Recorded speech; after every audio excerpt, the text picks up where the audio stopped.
Well, welcome back, my friends, to Monty'man's Meditorial. This week I've entitled it, Do Meeting Makers Make It? What do you think? Today I'd like to share an email I received recently. Dear Montyman, my wife doesn't understand why I go to so many meetings. She is supportive, but wants me to spend more time at home. I've been going to meetings for 3 years, Monty, and now have stayed clean the entire time. Doesn't it just make sense for me to continue? Well, here's my reply. And by the way, this was signed by Lance. Lance, first of all, you need to remember that though going to meetings has helped you to stay clean for 3 years, meetings are only a part of the whole. I doubt very much that meetings are the only thing you've been doing for the maintenance of your recovery program. One of the main reasons we came into recovery was to become productive members of society and to be healthy members of our families, good fathers and husbands, wives, etc.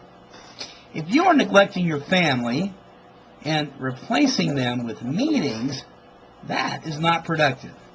After 3 years, it may be time to consider some balance in your program. Are you as committed to keeping in touch with your sponsor and working the steps as you are to going to meetings? The sad truth is, most of us aren't.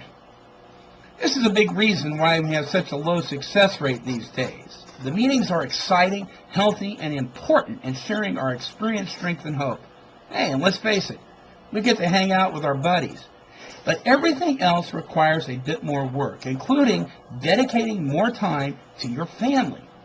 Is there really a difference between being taken away from your family by narcotics or alcohol and being taken away by meetings?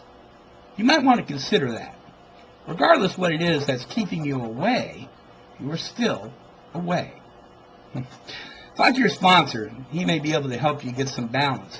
Your wife is supportive, so listen to her. Remember, the meetings don't keep you clean and or sober. God does that.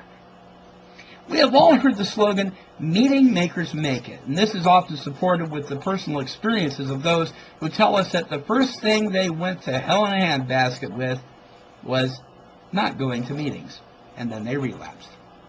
Though slacking off in meeting attendance can be a relapse sign of sorts, the truth is that most folks who relapse are in relapse way before the meeting attendance begins to drop. It is easy to prove. Simply ask those who attend meetings regularly, who also have a real joy in their lives, what they do other than meetings to maintain their sobriety. Most will tell you that it's a daily applying and implementing the principles learned in working the 12 steps in a conscious contact with God.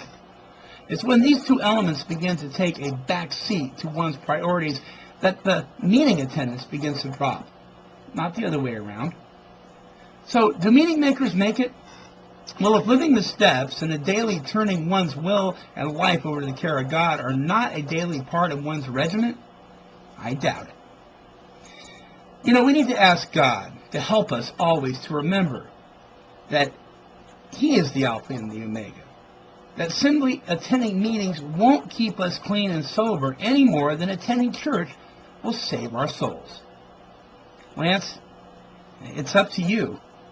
But I suggest that you listen to your wife, listen to your sponsor, and apply the principles of the 12 steps in your family life as well.